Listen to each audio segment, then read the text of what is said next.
नमस्कार दोस्तों, स्वागत है आपका आज के मुख्य समाचार में, जिसमें सबसे पहले और बड़ी खबर में आपको बताएंगे कि बिहार चुनाव से पहले नीतीश कुमार को झटका, 2 कद्दावर नेताओं ने थामा कांग्रेस का हाथ। खबर में आगे जिक्र होगा। उद्धव ठाकरे के सामना ने शाह को माना देश का सबसे कमजोर गृह मंत्री, कहा बाला साहेब ठाकरे होते तो। इसके आगे क्या कुछ कहा आपको बताएंगे। खबर में आगे जिक्र होगा दोस्तों कि सीपीआई सांसद जस्टिस वर्मा के खिलाफ लाएंगे महाभियोग प्रस्ताव, समर्थन मांगते हुए सभी दलों को लिखा पत्र।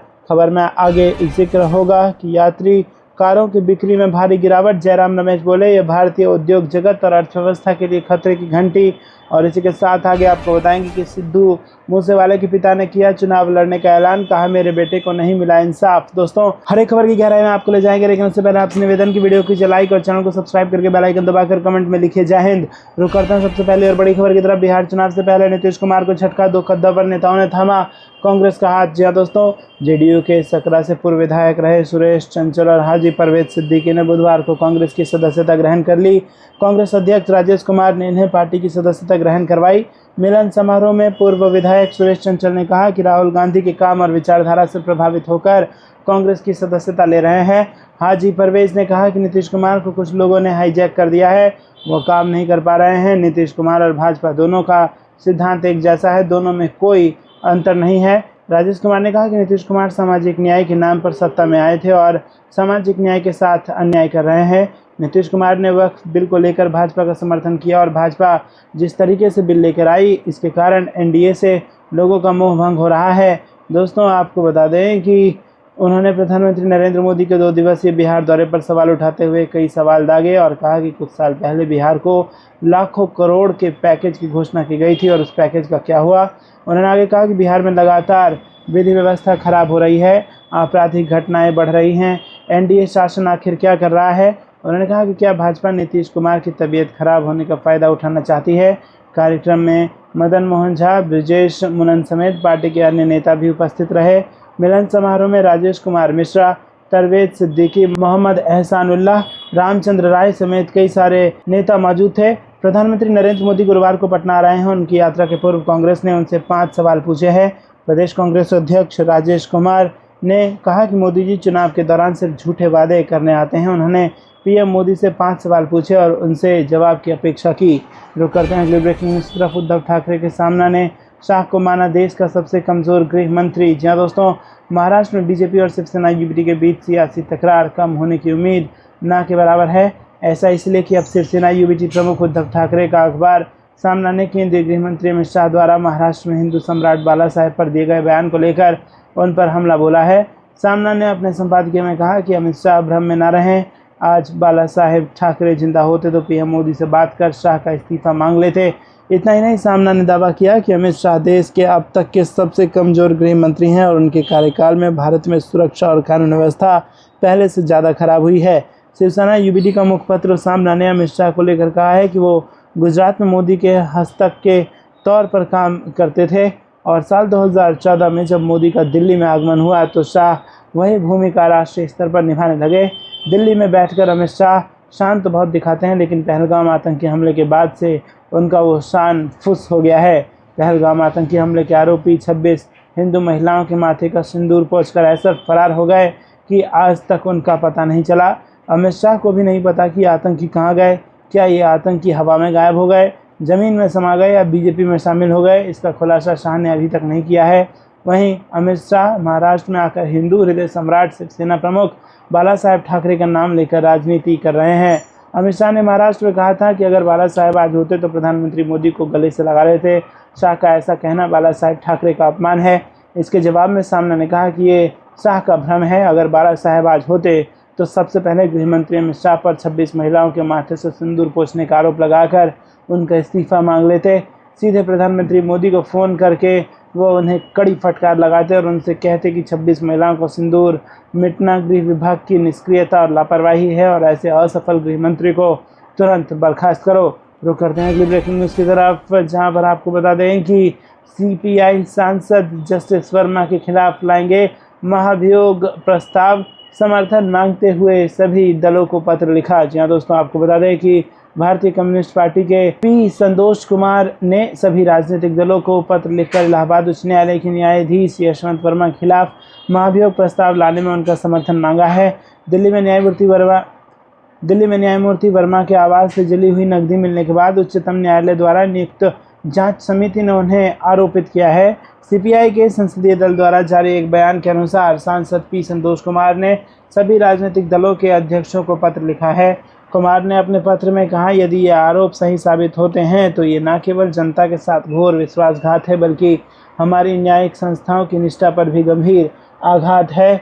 सांसद पी संतोष कुमार ने सभी दलों से दलीय भावना से ऊपर उठकर भारत की न्यायपालिका की विश्वसनीयता की रक्षा के लिए संवैधानिक जिम्मेदारी का निर्वहन करने का आग्रह किया। उन्होंने न्यायपालिका को अधिक जवाबदेह, समावेशी और समाज का प्रतिनिधित्व करने वाली बनाने के लिए राष्ट्रव्यापी राजनीतिक संवाद का भी आह्वान किया। सीपीआई सांसद कुमार ने कहा कि न्यायपालिका अपनी नियुक्तियों में अभी भी अपारदर्शी बनी हुई है। बता दें कि दिल्ली हाईकोर्ट के तत्कालीन न्यायमूर्ति जस्टिस वर्मा के आवास से जली हुई नकदी मिलने के बाद सुप्रीम कोर्ट की जांच समिति ने उन्हें आरोपित किया है। हालांकि जस्टिस वर्मा ने खुद को निर्दोष बताया है और अपने आवास में आग लगने के बाद मिली नकदी से किसी भी तरह के संबंध से इनकार किया है। रुक करते हैं अगली ब्रेकिंग न्यूज़ की तरफ। यात्री कारों की बिक्री में भारी गिरावट, जयराम रमेश बोले, यह भारतीय उद्योग जगत और अर्थव्यवस्था के लिए खतरे की घंटी। जी हाँ दोस्तों, कांग्रेस ने बुधवार को दावा किया कि यात्री कारों की बिक्री में भारी गिरावट दर्ज की गई है, जो भारतीय अर्थव्यवस्था के लिए चिंता का विषय है। पार्टी महासचिव जयराम रमेश ने सोशल मीडिया मंच एक्स पर एक खबर साझा की, जिसमें कहा गया है कि 2018-19 में कुल वाहनों की बिक्री में यात्री कारों की हिस्सेदारी 65% थी, जो अब घटकर मात्र 31% रह गई है। रमेश ने खबर साझा करते हुए लिखा कि भारतीय उद्योग जगत एक बार फिर खतरे की घंटी बजा रहा है। इस बार वजह मोटर वाहन बिक्री में गिरावट है। 2018-19 में कुल वाहनों की बिक्री में यात्री कारों की हिस्सेदारी 65% थी, अब यह घटकर मात्र 31% रह गई है। वहीं एसयूवी और बहुउद्देशीय वाहनों की हिस्सेदारी बढ़कर 65% हो गई है। उन्होंने कहा कि कारों की बिक्री को लंबे समय से भारतीय अर्थव्यवस्था की सेहत का संकेतक माना जाता रहा है, लेकिन हाल के वर्षों में इस संबंध में विच्छेद आया है। मध्यम दर से बढ़ रही जीडीपी के बावजूद कार बिक्री में बहुत कम वृद्धि हो रही है। कांग्रेस महासचिव ने कहा कि खरीदार अब नई कारों की जगह सेकेंड हैंड कार बाजार की ओर रुख कर रहे हैं। मोटर वाहन निर्माता अब घरेलू बाजार के बजाय निर्यात बाजारों को ध्यान में रखकर उत्पादन कर रहे हैं। रुक करते हैं अगली ब्रेकिंग न्यूज़ की तरफ। सिद्धू मूसेवाले के पिता ने किया चुनाव लड़ने का ऐलान, कहा मेरे बेटे को नहीं मिला इंसाफ। जी हाँ दोस्तों, आपको बता दें कि दिवंगत गायक सिद्धू मूसेवाला की बरसी से पहले पिता बलकौर सिंह ने बड़ा ऐलान किया। बलकौर सिंह ने ऐलान किया कि वो साल 2027 में विधानसभा चुनाव लड़ेंगे। पंजाब कांग्रेस ने बुधवार को एक्स पर इसकी जानकारी दी। पंजाब के मानसा में कांग्रेस के प्रदेश अध्यक्ष अमरिंदर सिंह राजा वडिंग के नेतृत्व में मंगलवार को संविधान बचाओ रैली का आयोजन किया गया था। इस रैली में दिवंगत सिंगर सिद्धू मूसेवाला के पति ने भी शिरकत की और ऐलान किया कि वो अपने बेटे के इंसाफ दिलाने के लिए चुनाव लड़ेंगे, क्योंकि अब तक उनके बेटे को इंसाफ नहीं मिल पाया है। बलकौर सिंह ने मीडिया से बात करते हुए कहा कि आज संविधान को बचाने की बड़ी ज़रूरत है, क्योंकि पंजाब और देश भर में दिन दिहाड़े लोगों के कत्ल हो रहे हैं और उनके बेटे शुभदीप सिंह और सिद्धू मूसेवाला की भी दिन दिहाड़े मानसा में हत्या कर दी गई, मगर साजिशकर्ता अभी भी पुलिस की गिरफ्त से बाहर है। इसीलिए मैं अपने बेटे को इंसाफ दिलाने के लिए चुनाव लड़ूंगा।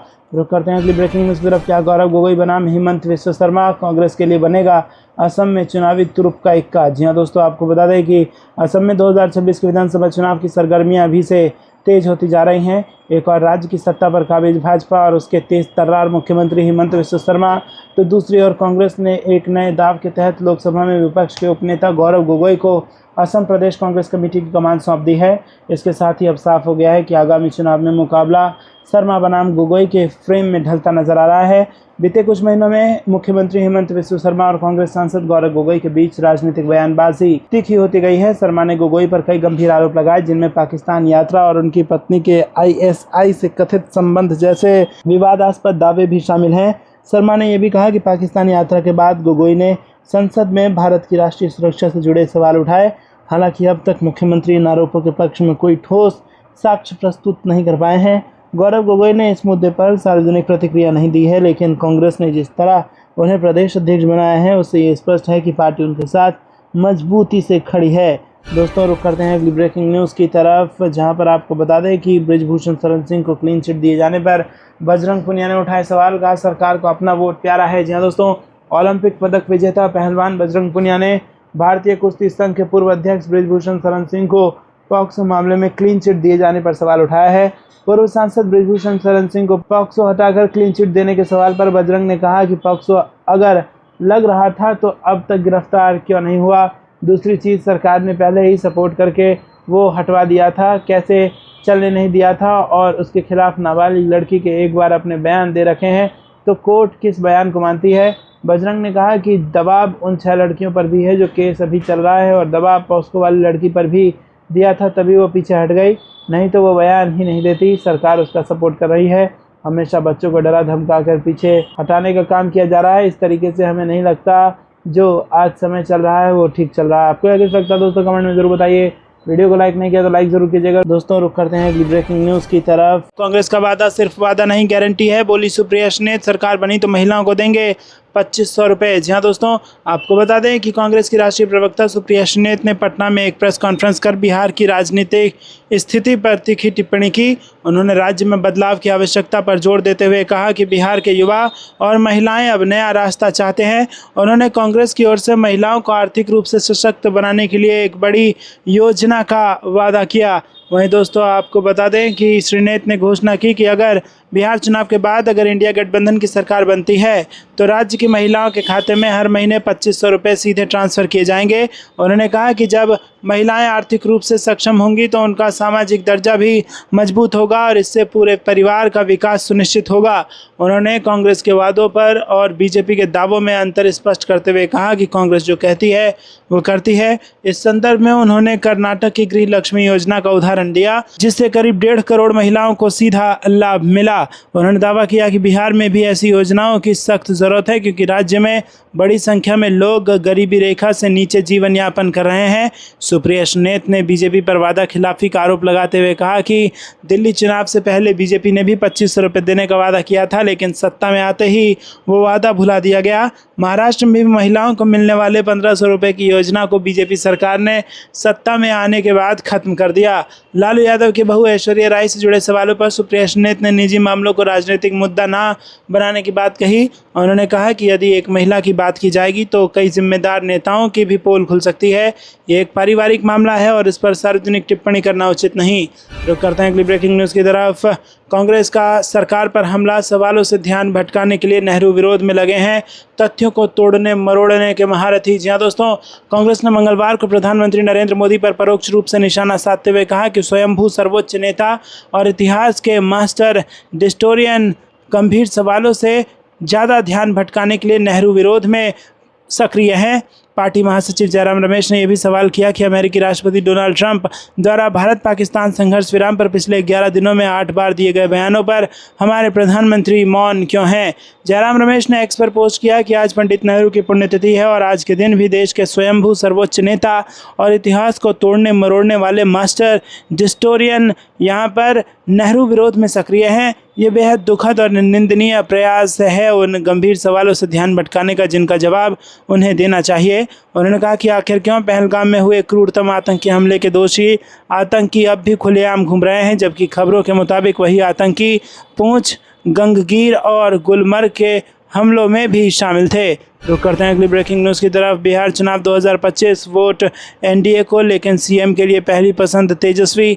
ओपिनियन पोल में यंग वोटर्स का बदला मूड। जी हाँ दोस्तों, बिहार चुनाव 2025 में युवा मतदाता वोट एनडीए को, लेकिन नेता तेजस्वी को की रणनीति अपना रहे हैं। जी हाँ दोस्तों, आपको बता दें कि इस बार प्री पोल सर्वे और ओपिनियन पोल के आंकड़े भी सामने आने लगे हैं और हाल ही में जारी इंक इनसाइट ओपिनियन पोल के मुताबिक बिहार के युवा भले ही वोट देने के मामले में एनडीए के पक्ष में हो, लेकिन जब बात मुख्यमंत्री पद की आती है तो उनकी पहली पसंद तेजस्वी यादव बनते हैं। दोस्तों, 18 से 29 वर्ष के आयु वर्ग के करीब 44.6% युवाओं ने कहा कि वो एनडीए को वोट देना पसंद करेंगे, जबकि 40% ने महागठबंधन को चुनने की बात कही और वहीं जन स्वराज को सिर्फ 0.76 युवा मतदाताओं ने वोट देने की इच्छा जताई। हालांकि कि जब सवाल ये पूछा गया कि वो बिहार का अगला मुख्यमंत्री किसे देखना चाहते हैं तो नतीजे चौंकाने वाले रहे। 42% युवाओं ने तेजस्वी यादव को अपनी पहली पसंद बताया और इसके मुताबिक सिर्फ 27.7% युवाओं ने ही नीतीश कुमार को समर्थन दिया। तो दोस्तों यहाँ पर ये जो फासला है 27% और 42% का, ये चुनाव के नज़दीक आते आते लगातार ये बढ़ता चला जा रहा है और कहीं ना कहीं एक अंडर करंट का संकेत यहाँ पर मिल रहा है और बिहार में सत्ता परिवर्तन का यहाँ पर जो उम्मीद है वो बढ़ती नजर आ रही है। आपको कैसा लगता है कमेंट में बताइएगा। वीडियो को लाइक जरूर कीजिएगा। रुक करते हैं अगली ब्रेकिंग न्यूज़ की तरफ। ओवैसी की पार्टी AMIM ने तेजस्वी से कहा बड़ा दिल दिखाएं, गुजरात में बिहार के मजदूर जाकर काम कर रहे। जी हाँ दोस्तों, बिहार में इस साल विधानसभा चुनाव होने वाले हैं और इस चुनाव को लेकर सभी राजनीतिक दल अपने अपने समीकरण साधने की कोशिश में हैं और इस बीच चुनाव को लेकर ओवैसी की पार्टी ऑल इंडिया मजलिस-ए-इत्तेहादुल मुस्लिमीन ने बिहार में राजद के नेतृत्व वाले महागठबंधन में शामिल होने को लेकर उत्सुकता दिखाई है। महागठबंधन में राष्ट्रीय जनता दल, कांग्रेस, वामपंथी दल और विकासशील इंसान पार्टी शामिल हैं। AIMIM के प्रवक्ता आदिल हसन ने मंगलवार को कहा कि हम महागठबंधन के साथ गठबंधन करने में रुचि रखते हैं। हम इसे लेकर बहुत सकारात्मक हैं। हमारी विचारधारा भाजपा को हराना और बिहार को सशक्त बनाना है। और उन्होंने कहा कि 2020 में भी पार्टी ने महागठबंधन से गुजारिश की थी। हमारा मकसद भाजपा को हराना है। बिहार में NDA की सरकार पूरी तरह फेल हो चुकी है। मुख्यमंत्री नीतीश कुमार की क्या स्थिति है ये सर्वविदित है। वर्ष 2014 में बिहार ने NDA को 32 सांसद दिए, 2019 में 39 और 2024 में 30 सांसद दिए, लेकिन भाजपा ने बिहार को कुछ नहीं दिया। रुक करते हैं अगली ब्रेकिंग न्यूज़ की तरफ, जहां पर आपको बता दें कि बिहार को विशेष राज्य का दर्जा नहीं मिलना, JDU और BJP गठबंधन की नाकामी, कांग्रेस का हमला। जी हाँ दोस्तों, बिहार में जनता दल यूनाइटेड भारतीय जनता पार्टी के गठबंधन पर निशाना साधते हुए मंगलवार को कहा कि ये सत्तारूढ़ गठबंधन की नाकामी ही है जिसके कारण प्रदेश को अब तक विशेष राज्य का दर्जा नहीं मिला है। कांग्रेस के सोशल मीडिया विभाग की प्रमुख एवं प्रवक्ता सुप्रिया सुन्नेत ने मुख्यमंत्री नीतीश कुमार पर कटाक्ष करते हुए कहा कि उन लोगों के साथ मिलकर नीतीश कुमार ने काम किया जिन्होंने कभी उनके DNA पर सवाल उठाए थे। आज संसद में बहुमत न रखने वाली भाजपा केंद्र में सत्ता में बने रहने के लिए उनके समर्थन पर निर्भर है। श्री नेत ने कहा कि इसके बावजूद नीतीश न तो बिहार के लिए विशेष दर्जा हासिल कर पाए और ना ही विशेष पैकेज, लेकिन दूसरी ओर भाजपा जिसके पास बिहार में मुख्यमंत्री पद के लिए ना तो कोई चेहरा है और ना ही कोई ऐसा मुद्दा जो जनता का ध्यान खींच सके, फिर भी भाजपा विधानसभा चुनावों से पहले धीरे धीरे नीतीश को कमजोर कर रही है। दोस्तों आपको क्या कुछ लगता है कमेंट में जरूर बताइए। वीडियो को लाइक नहीं किया तो लाइक जरूर कीजिएगा। रुक करते हैं अगली ब्रेकिंग न्यूज़ की तरफ। अखिलेश यादव ने मंदिरों के प्रबंधन में सरकारी हस्तक्षेप का किया विरोध, BJP पर लगाया गंभीर आरोप। जी हाँ दोस्तों, आपको बता दें कि समाजवादी पार्टी के राष्ट्रीय अध्यक्ष और उत्तर प्रदेश के पूर्व मुख्यमंत्री अखिलेश यादव ने मंगलवार को मंदिरों के प्रबंधन में सरकारी हस्तक्षेप का कड़ा विरोध करते हुए कहा कि मंदिरों को सरकारी प्रशासन के भ्रष्टाचार से बचाया जाए। सपा मुखिया ने सोशल मीडिया मंच X पर मथुरा के एक मंदिर से जुड़ी 51 सेकंड की वीडियो रिपोर्ट साझा करते हुए कहा कि मंदिरों को सरकारी प्रशासन के भ्रष्टाचार से बचाया जाए। वीडियो रिपोर्ट में दावा किया गया है कि मथुरा में बांके बिहारी मंदिर के मामले के प्रबंधन के लिए एक ट्रस्ट का गठन किया गया है। अखिलेश यादव ने भारतीय जनता पार्टी नीति सरकार पर बेहतर प्रशासन के बहाने देश भर के प्रमुख मंदिरों पर परोक्ष नियंत्रण का आरोप लगाया। अपने लंबे पोस्ट में पूर्व मुख्यमंत्री ने दावा किया कि सभी बड़े मंदिरों पर सरकार के प्रबंधन के बहाने BJP और उनके संगी साथी अप्रत्यक्ष रूप से अपना कब्जा करते आ रहे हैं। रुक करते हैं अगली ब्रेकिंग न्यूज़ की तरफ। तथ्य तो तथ्य है और आपकी पसंद के कारण गायब नहीं होंगे, ऑपरेशन सिंदूर के बाद कांग्रेस ने कहा। जी हाँ दोस्तों, आपको बता दें कि ऑपरेशन सिंदूर के बाद कांग्रेस पार्टी ने मोदी सरकार पर सवालों की झड़ी लगा दी। मंगलवार को एक प्रेस वार्ता में कांग्रेस पार्टी के वरिष्ठ नेता पवन खेड़ा ने पंडित नेहरू द्वारा कही गई बात का उल्लेख करते हुए कहा कि तथ्य तो तथ्य है और आपकी पसंद के कारण गायब नहीं होंगे। भाजपा के नेतृत्व को ये समझना चाहिए कि ऑपरेशन सिंदूर के दौरान तथ्य यह है कि कांग्रेस देश के साथ खड़ी थी जबकि भाजपा अपने लिए खड़ी थी। बतौर पवन खेड़ा, मोदी सरकार की विध्वंसकारी विदेश नीति और युद्ध विराम के बाद की कहानी के हल या नतीजे अब भारत में भी देखे जा रहे हैं। दोस्तों आपको बता दें कि कुवैत में 10 लाख से ज़्यादा भारतीय नागरिक काम कर रहे हैं। कुवैत की कुल आबादी में भारतीय 21% और कुल कार्यबल में 30% हैं। आज कुवैत ने पाकिस्तानी नागरिकों को वीज़ा जारी करना फिर से शुरू कर दिया है। खेड़ा ने कहा कि गल्फ न्यूज़ के अनुसार कुवैत और पाकिस्तान मजदूरों की आवाजाही और सहयोग को और बेहतर बनाने के लिए श्रम समझौता ज्ञापन पर हस्ताक्षर करने के अंतिम चरण में है। इसलिए दुनिया की नज़रों में अब भारत और पाकिस्तान एक दूसरे से अलग हो गए हैं। दोस्तों रुक करते हैं अगली ब्रेकिंग न्यूज़ की तरफ। वक्फ कानून से जुड़ी अर्जी पर केंद्र को नोटिस, चाइल्ड केयर लीव न मिलने पर सुप्रीम कोर्ट पहुंची महिला। जी हाँ दोस्तों, सुप्रीम कोर्ट ने वक्फ संशोधन अधिनियम 2025 द्वारा संशोधित वक्फ अधिनियम 1995 के कुछ प्रावधानों की संवैधानिक वैधता को चुनौती देने वाली याचिका पर केंद्र को नोटिस जारी किया। सुप्रीम कोर्ट ने इस याचिका को 1995 के वक्फ अधिनियम को चुनौती देने वाली लंबित याचिकाओं के साथ जोड़ दिया। रुक करते हैं अगली ब्रेकिंग न्यूज़ की तरफ। अखिलेश यादव ने मंदिरों के प्रबंधन में सरकारी हस्तक्षेप का विरोध किया, बीजेपी पर लगाया गंभीर आरोप। जी दोस्तों, समाजवादी पार्टी के राष्ट्रीय अध्यक्ष और उत्तर प्रदेश के पूर्व मुख्यमंत्री अखिलेश यादव ने मंगलवार को मंदिरों के प्रबंधन में सरकारी हस्तक्षेप का कड़ा विरोध करते हुए कहा कि मंदिरों को सरकारी प्रशासन के भ्रष्टाचार से बचाया जाए। सपा प्रमुख ने सोशल मीडिया मंच एक्स पर मथुरा के एक मंदिर से जुड़ी 51 सेकंड की वीडियो रिपोर्ट साझा करते हुए कहा कि मंदिरों को सरकारी प्रशासन के भ्रष्टाचार से बचाया जाए। वीडियो रिपोर्ट में दावा किया गया है कि मथुरा में बांके बिहारी मंदिर के मामले के प्रबंधन के लिए एक ट्रस्ट का गठन किया गया है। अखिलेश यादव ने भारतीय जनता पार्टी नीति सरकार पर बेहतर प्रशासन के बहाने देश भर के प्रमुख मंदिरों पर परोक्ष नियंत्रण का आरोप लगाया।